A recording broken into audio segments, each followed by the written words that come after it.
She fainted while begging for food, and a cowboy whispered, "Come home, I've been waiting."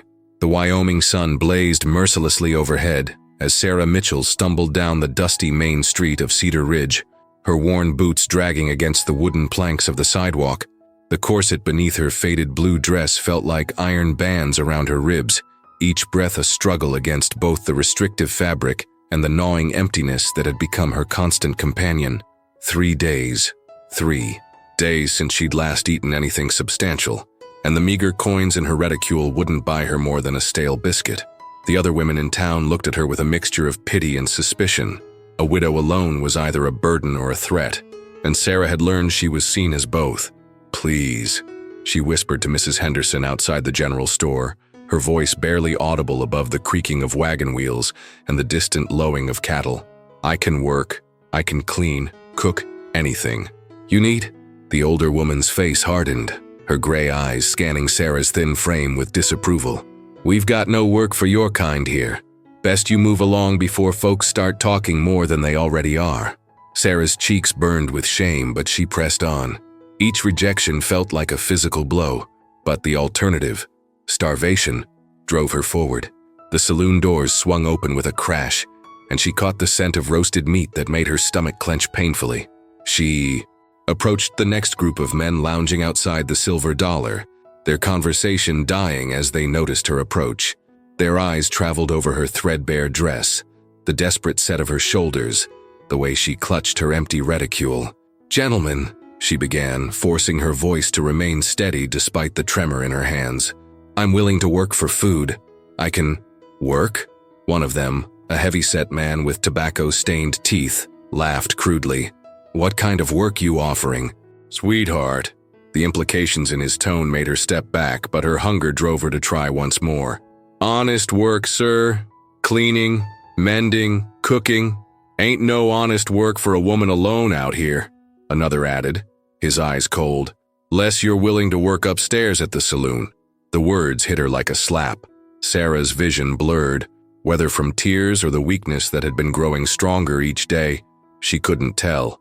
The ground seemed to tilt beneath her feet, and she reached out blindly for something to steady herself.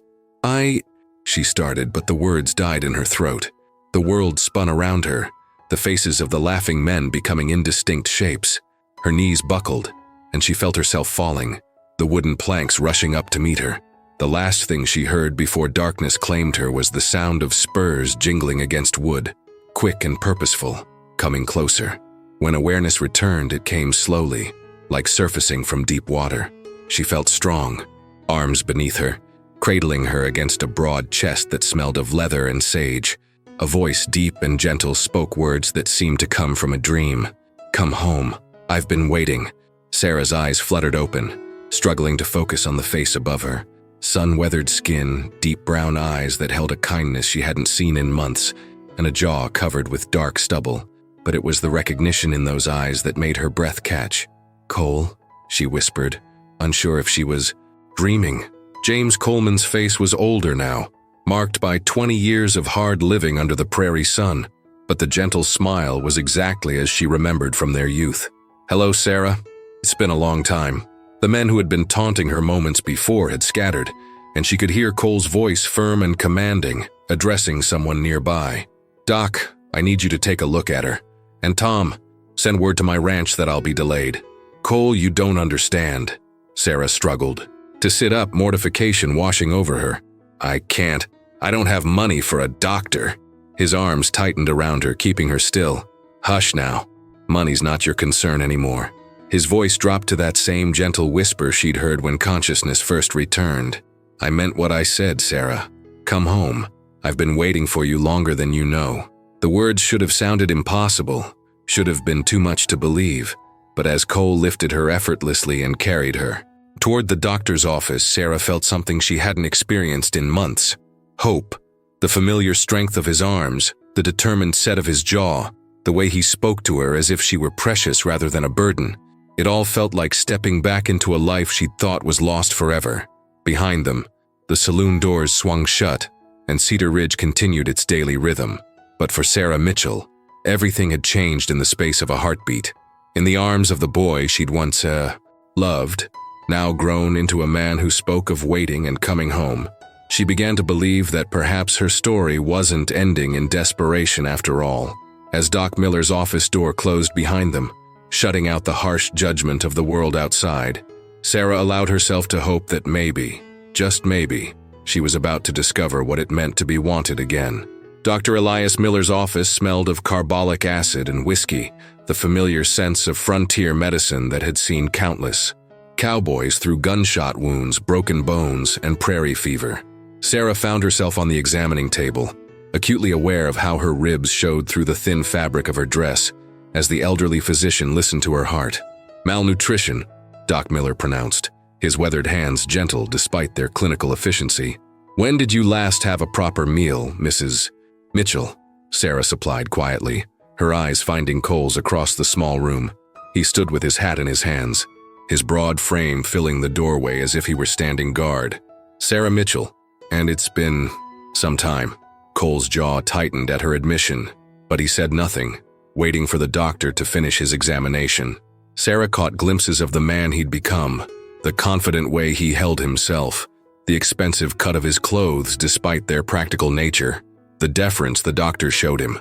This wasn't the 17-year-old ranch hand son she'd known. This was clearly a man of substance and influence.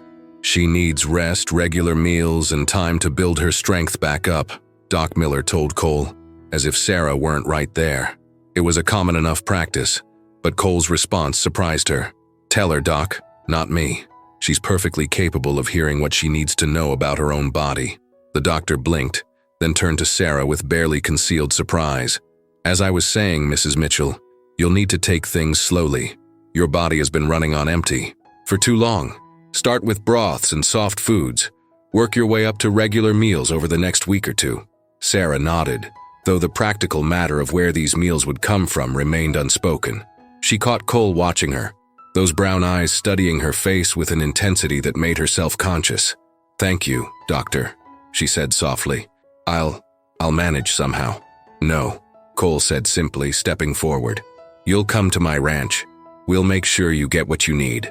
"Cole, I can't," Sarah began, but he held up a hand. "Can we have a few minutes, Doc?" Cole asked, and the older man nodded, stepping out to give them privacy.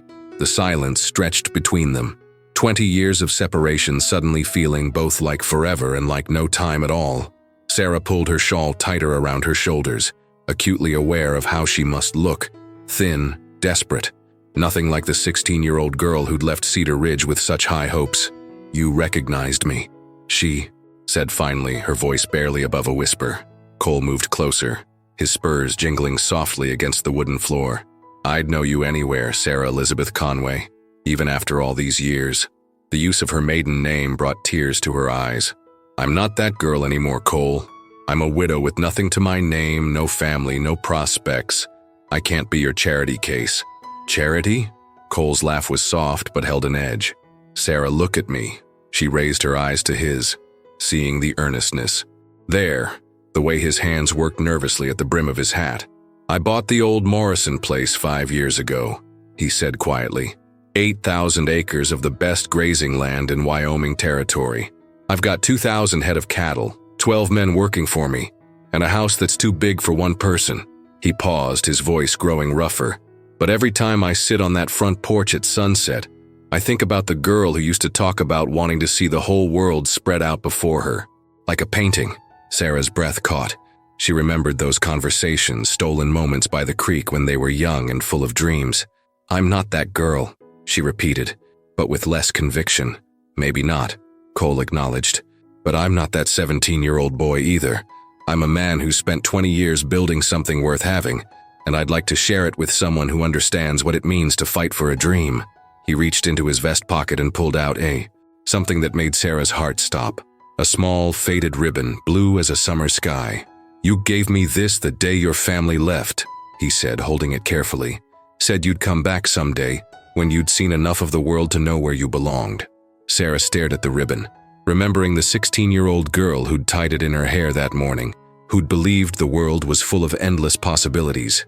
"Cole, that was a lifetime ago. I'm not the same person." "Neither am I," he said again, stepping closer, I'm better, stronger, more patient, and I've learned that sometimes the best things in life are worth waiting for, even if they come back to you different than you expected." The weight of his words settled around them like evening mist. Outside, they could hear the sounds of Cedar Ridge, horses nickering, men calling to each other, the distant sound of a piano from the saloon. But in this small room, it felt like they were the only two people in the world. "Why?" Sarah asked finally. "Why would you want to help me?" "I left, Cole. I chose to leave." His smile was gentle, understanding. "You were 16, Sarah. You had a right to see what else was out there. But now you're here and you're hurting, and I'll be damned if I'm going to let you suffer when I have the means to help." "People will talk," she said, though the protest felt weak even to her. "Let them talk," Cole replied. "They've been talking about me for years anyway. Might as well give them something interesting to discuss." Dr. Miller's gentle knock interrupted them. "Everything all right in there?" Cole looked at Sarah, waiting for her answer. She could see the boy she'd once loved in his patient expression, but also the man he'd become. Confident, successful, kind. The kind of man who kept a faded ribbon for 20 years and spoke of waiting as if it were a privilege rather than a burden. "All right," she whispered, and saw relief flood his features. "We'll get your things," Cole said, settling his hat back on his head. "Whatever you have." Sarah almost laughed. "I don't have things, Cole. Just what I'm wearing." For a moment his composure cracked, and she saw anger flash in his eyes. Not at her, but at whatever circumstances had brought her to this point. Then his expression gentled again. "Then we'll get you what you need," he said simply. One thing at a time. The ride to Cole's ranch took them through landscape that was achingly familiar, yet somehow transformed by time. Sarah sat beside him on the wagon bench, acutely aware of the solid warmth of his presence and the way he handled the reins with easy competence. The horses, a matched pair of bays, were clearly well cared for, their coats gleaming in the afternoon sun. "Tell me about your husband," Cole said quietly, as they crested a hill that gave them a view of the valley below. It wasn't a demand, just a gentle invitation to share what she was comfortable sharing. Sarah was quiet for a long moment, watching the grass wave in the breeze like a green ocean. "Thomas was a good man," she said finally. "We met in St. Louis when I was 19. He was older, established, promised me security and respectability." She could feel Cole listening, not just to her words but to what she wasn't saying. "It was a good marriage," she continued. Not like what we had, but good in its own way. He was kind to me, provided for me. We had 5 years together before the consumption took him." "Children?" Cole asked gently, the question she'd been dreading. Sarah's hands tightened in her lap. "We lost 2 babies, early on. After that," she shrugged, the gesture hiding pain that had never fully healed. "Thomas said it was God's will." Cole's hand stilled on the reins for a moment, and she saw his jaw work as if he were biting back words. When he spoke, his voice was carefully controlled. "I'm sorry, Sarah. That's a heavy burden to carry." The simple acknowledgement of her loss meant more than all the platitudes well-meaning people had offered over the years. They rode in comfortable silence for a while, and Sarah found herself relaxing for the first time in months. "What about you?" she asked as they turned onto a well-maintained road marked by a wooden gate bearing the initials JC, worked in iron. "Did you ever marry?" "No," Cole said simply. "Came close once about 10 years ago. Rebecca Hartwell, the banker's daughter from Cheyenne. But, his smile was rueful. But she wanted to change everything about the ranch, about me. Wanted me to sell out and move to Denver, become a businessman in a suit and tie." He glanced at Sarah. "I realized I was trying to convince myself to love her because I thought it was time, not because I actually did." They rounded a bend and Sarah's breath caught. The house that spread before them was nothing like the modest cabin she'd expected. Built of local stone and timber, it sprawled across a slight rise with a wraparound porch that offered views of the valley in 3 directions. Flower beds, clearly tended with care, flanked the front steps, and she could see vegetable gardens and fruit trees beyond. "Cole," she breathed, "it's beautiful. Wait until you see the sunset from the front porch," he said, and there was pride in his voice but also something else. A kind of hopeful vulnerability that made her chest tight. As they pulled up to the house, a woman emerged from the front door, middle-aged, with graying brown, hair pulled back in a practical bun, and wearing a simple but well-made dress. Her expression was curious but not unwelcoming. "Sarah, this is Mrs. Elena Vasquez," Cole said, hopping down from the wagon and coming around to help her. "She keeps the house running and makes sure I don't live entirely on coffee and jerky. Elena, this is Sarah Mitchell, an old friend who'll be staying with us for a while." Elena's sharp eyes took in Sarah's thin frame and worn clothes with the efficiency of a woman who'd seen her share of trouble. "Welcome, Senora," she said warmly, her English accented but clear. "You look like you could use some of my chicken soup." "I don't want to be any trouble," Sarah began, but Elena waved her protest away. "Trouble? No trouble. This house has been too quiet for too long. Come, I show you to your room, then we eat." The interior of the house was as impressive as the exterior, but in a comfortable, lived-in way. The furniture was well made but not ostentatious, and everywhere Sarah looked, she saw evidence of a man who'd built something substantial, but hadn't forgotten his roots. Native American blankets hung alongside oil paintings of ranch scenes, and the stone fireplace was large enough to warm the entire main room. Elena led her up a staircase with a hand-carved banister to a room that faced west, with windows that would catch the evening light. The bed was covered with a quilt in shades of blue and cream, and there was a washstand with a pitcher and basin, a wardrobe, and a comfortable chair by the window. "This is beautiful," Sarah said softly, running her hand over the quilt's intricate pattern. "Senor Cole, he had me prepare this room years ago," Elena said, straightening the already perfect curtains. "He said someday he might have a lady guest who would appreciate the sunset view." Sarah turned to stare at the older woman. "Years ago?" Elena's smile was knowing. "See, he is a patient man, our Cole. Sometimes too patient, I think, but patient nonetheless." "Elena, I think there's been a misunderstanding." "No misunderstanding," Elena said firmly. "Just a man who knows what he wants and is willing to wait for it. Now you rest. I bring you some soup and bread, and tonight we have a proper dinner. Tomorrow we see about getting you some clothes that fit." After Elena left, Sarah sank into the chair by the window, overwhelmed by the day's changes.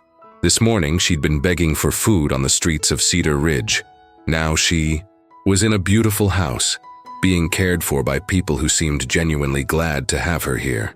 But it was the implications of Elena's words that made her hands shake as she stared out at the rolling landscape. Cole had prepared this room years ago, hoping someday she might return. Had he really been waiting for her all this time?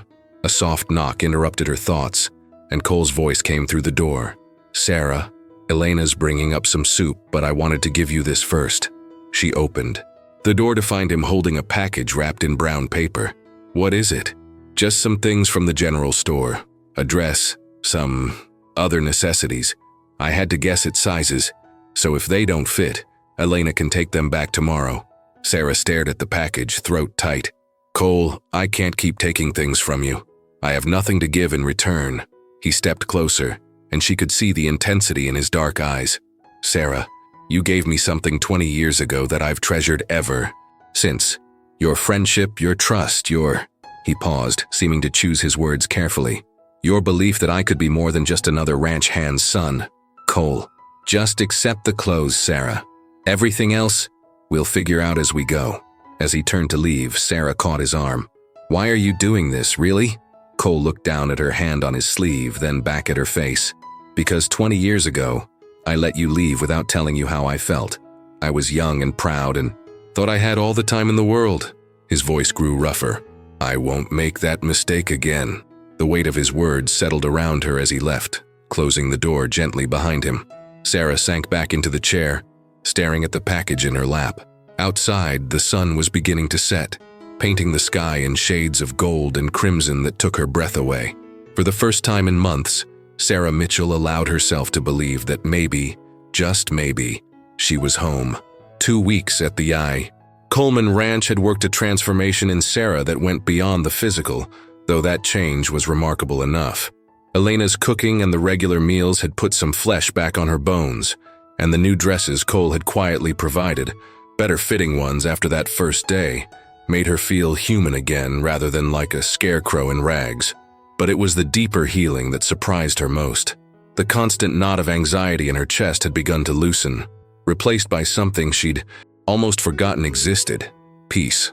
She'd fallen into the rhythm of the ranch without quite meaning to. Mornings began with coffee on the front porch, watching Cole and his men ride out to check the herds. Then she'd help Elena with the household tasks, finding comfort in the simple, honest work. Afternoons often found her in the kitchen garden, coaxing vegetables from the rich soil while Elena shared stories of her own journey from Mexico to Wyoming territory.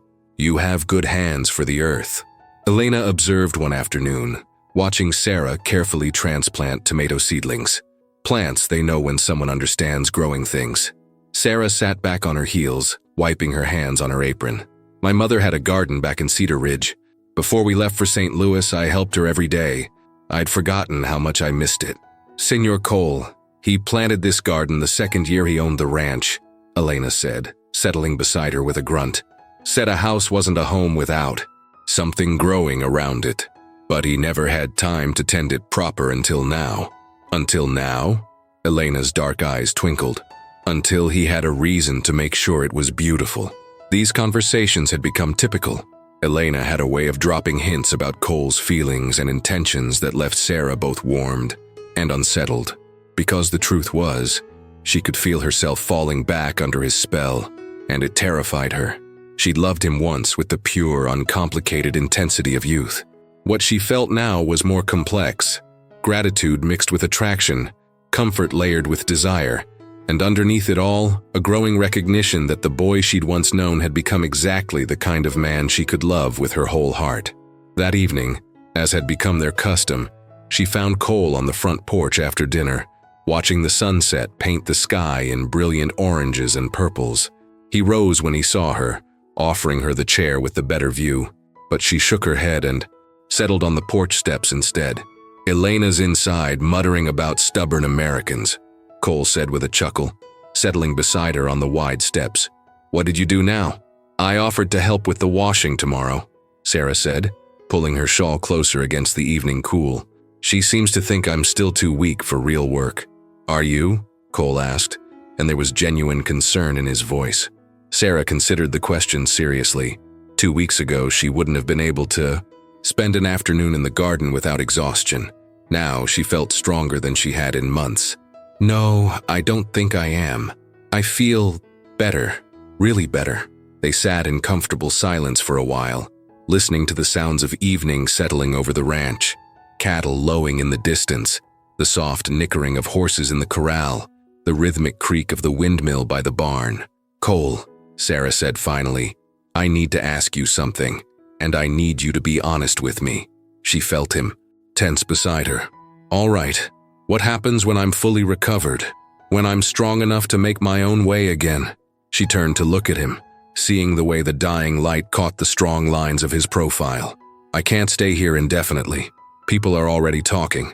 "Let them talk," Cole said, but there was something guarded in his expression now. "It's not that simple, and you know it," Sarah pressed. "You're an important man in this territory. You don't need the scandal of housing a penniless widow."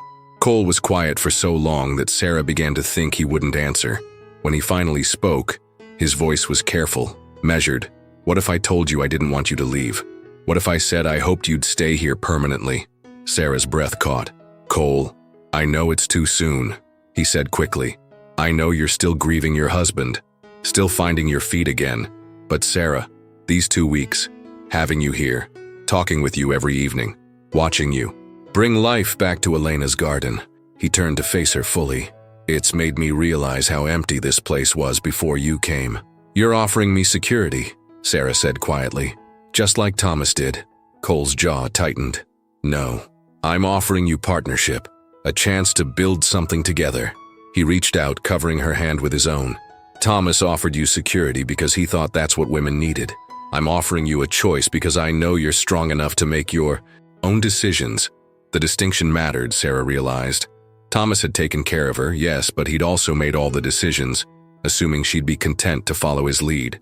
Cole was asking her to be an equal partner in whatever they built together. "I cared for Thomas," she said slowly, "but I never loved him the way I loved you, the way I—" She stopped, realizing what she'd almost admitted. "The way you what?" Cole asked gently. Sarah looked down at their joined hands, at the way his thumb was stroking gently across her knuckles. "The way I'm starting to love you again." Cole's intake of breath was sharp. "Sarah, I'm scared, Cole," she admitted. "I'm scared of depending on someone again, of losing myself in someone else's life.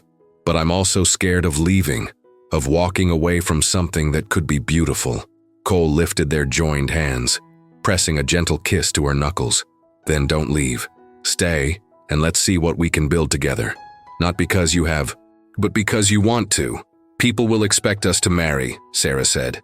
"If I stay much longer, there'll be no other respectable option." "Would that be so terrible?" Cole asked. "Marrying me?" Sarah turned to study his face in the dying light. This was Cole Coleman, successful rancher, pillar of the community, a man who could have his pick of the unmarried women in 3 counties. And he was asking her, penniless, widowed, broken down her, to be his wife. "You could do better," she said. Cole's laugh was soft and genuine. "Sarah, I've been waiting 20 years for you to come home. There is no better." The simple conviction in his voice made her chest tight with emotion. "What if I'm not the girl you remember? What if I disappoint you? What if you don't?" Cole countered. "What if we're even better together now than we would have been at 17? A coyote howled in the distance, a lonely sound that made Sarah shiver.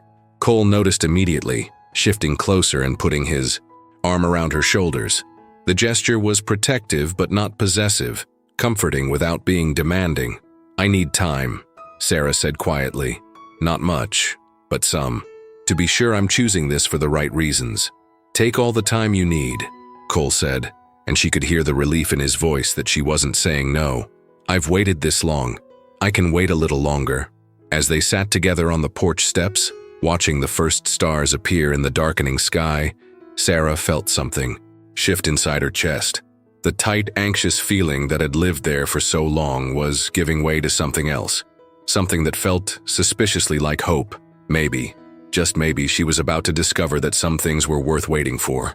The morning of the barn raising dawned clear and bright, with the kind of crystalline air that made everything seem possible. Sarah stood at her bedroom window, watching as wagons began arriving from all directions, carrying neighbors from ranches.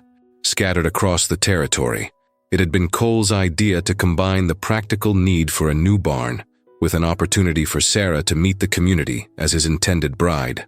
The engagement had been announced just 3 days earlier, when Cole had proposed properly on the front porch at sunset, with a ring that had belonged to his grandmother. Sarah had said yes with tears in her eyes, finally certain that what she felt wasn't just gratitude or desperation, but genuine love for the man Cole had become. "You ready for this?" Elena asked, bustling into the room with a final check on Sarah's appearance. She wore a new dress of deep blue wool that brought out her eyes, with her hair pinned up in a style that was both practical and feminine. "As ready as I'll ever be," Sarah replied, smoothing nervous hands over her skirt. "What if they don't accept me?" "They will," Elena said firmly. "You are Cole's choice, and they respect him. But more than that, you are good people, Sarah. It shows." The sound of hammering was already ringing across the valley as Sarah made her way outside. Cole had positioned himself near the house, ostensibly supervising the construction, but really, Sarah suspected, watching for her. His face lit up when he saw her, and he excused himself from the group of men he'd been talking with. "You look beautiful," he said, taking her hands in his work-roughened ones. "How are you feeling?" "Nervous," Sarah admitted. "These people have known you for years. I'm the stranger." "You're the woman I love," Cole said simply. "That's all they need to know." Martha Hendricks, the doctor's wife, was the first to approach them. Sarah recognized her from town, a woman in her 50s with kind eyes and graying hair pulled back in a sensible bun. "So you're the young lady who's captured our Cole's heart," she said warmly, taking Sarah's hands. "I'm Martha Hendricks. I knew your parents when you were just a little thing." "Mrs. Hendricks," Sarah replied, relieved by the welcome in the older woman's voice. "It's good to see you again." "Nonsense, call me Martha. We're going to be neighbors now, after all." She lowered her voice conspiratorially. "I have to say, it's about time Cole found himself a wife. That big house has been far too quiet for far too long." As the morning progressed, Sarah found herself gradually relaxing. The women of the community were welcoming, if curious, and several mentioned remembering her family fondly. The men tipped their hats respectfully and seemed genuinely pleased for Cole. "He's been alone too long," said Ben Morrison, whose family now owned the ranch where Cole had grown up. "Good to see him happy." By midday, the frame of the new barn was taking shape, and the women had laid out a feast on tables set up in the shade of the house. Sarah found herself helping to serve, falling naturally into the rhythm of frontier hospitality. "You fit right in," observed Rebecca Hartwell, the same Rebecca who Cole had once considered marrying. Sarah had been worried about meeting her, but the woman was gracious and seemed genuinely pleased for Cole's happiness. "I was afraid there might be awkwardness," Sarah admitted quietly as they refilled water pitchers together. Rebecca laughed. "Awkwardness? My dear, Cole and I would have been a disaster together. I wanted to change everything about him, and he was too polite to tell me to go to hell." She grinned. "You, on the other hand, he looks it like you hung the moon." "We have history," Sarah said. "I know, he told me about you years ago. The girl who got away." Rebecca's expression grew serious. "Sarah, I've known Cole for a long time. He's a good man, but he's also proud and sometimes too independent for his own good. Don't let him try to do everything himself. He needs someone who will call him on his nonsense." The advice was both practical and oddly comforting. As the afternoon wore on, Sarah began to see how she might fit into this community, how she could build friendships and contribute to the life of the territory. As the sun began to set, the barn stood complete, its fresh lumber golden in the dying light. The workers gathered around the tables for a final meal, and Cole stood to address the crowd. "Friends," he began, his voice carrying easily across the gathering, "I can't thank you enough for your help today, but I have to say, the best part of this day isn't the new barn. It's having Sarah here to share it with." He found her in the crowd, his eyes warm with love and pride. "Most of you remember Sarah from when she was young. She's come home now, and in 2 weeks she'll be my wife." He raised his glass of cider. "To new beginnings, old friends, and the woman who makes everything possible." The toast was taken up by the entire gathering, and Sarah felt tears sting her eyes at the warmth of their acceptance. As the crowd began to disperse, neighbors heading home to their own ranches and families, Sarah found herself standing with Cole in front of their new barn, watching the stars emerge in the clear sky. "No regrets?" Cole asked, slipping his arm around her waist. Sarah leaned into his solid warmth, marveling at how right it felt to be here, in this place, with this man. "None," she said firmly. "This feels like where I belong." "It is where you belong," Cole said, pressing a kiss to the top of her head. "With me, on this land, building something that'll last." "I love you," Sarah said, the words coming easily now. "Not the way I loved you when we were young, but deeper, stronger, like I know who you are now and who I am with you." Cole turned her in his arms, his hands framing her face as he looked down at her. "I love you too, Sarah Elizabeth Conway Mitchell, soon to be Coleman." He smiled. "I like the sound of that." "So do I," Sarah whispered, and when he kissed her, she tasted not just passion but promise. The promise of a future built on love, respect, and the kind of partnership she'd never dared to dream possible. 2 weeks later, on a crisp October morning, Sarah stood in the bedroom that had become truly hers, adjusting the pearl necklace that had been Cole's wedding gift. The dress Elena had helped her choose was cream-colored silk, simple but elegant, befitting a rancher's wife rather than a society bride. "You look perfect, mija," Elena said, tears shining in her dark eyes, "like you were born to be mistress of this house." Through the window, Sarah could see guests gathering in the front yard, where Cole had built an arbor of autumn branches for the ceremony. Reverend Matthews had ridden out from Cedar Ridge, and it seemed like half the territory had come to witness their union. A soft knock at the door announced Cole's arrival. "Sarah, it's time." She opened the door to find him resplendent in a new black suit, his hair freshly cut and his face clean-shaven except for the mustache she'd grown fond of. The look in his eyes when he saw her made her breath catch. "You're beautiful," he said simply. "Are you ready to become Mrs. Coleman?" Sarah took his offered arm, feeling the solid strength of him beneath the fine fabric of his jacket. "I've been ready for 20 years, she said. "I just didn't know it." As they walked together toward their future, past the gardens they would tend together, past the barn their community had helped them build, past the porch where they would sit together through countless sunsets to come, Sarah reflected on the strange turns life could take. 6 months ago, she'd been alone, desperate, and certain her story was ending in tragedy. Now, as Cole's deep voice spoke the vows that would bind them together, as she promised to love and honor the man who had waited patiently for her return, Sarah knew with absolute certainty that some stories don't end. They just begin again. When Reverend Matthews pronounced them husband and wife, and Cole kissed her with gentle reverence, while their friends and neighbors cheered, Sarah tasted not just the sweetness of the moment, but the promise of all the moments to come. She was home at last, not in a place but in the arms of the man who had seen her at her lowest point, and whispered the words that changed everything. "Come home, I've been waiting." As the celebration continued around them, as the sun set over the Wyoming Territory in a blaze of gold and crimson, Sarah Coleman knew that the best of her story was just beginning, and this time, she was exactly where she belonged.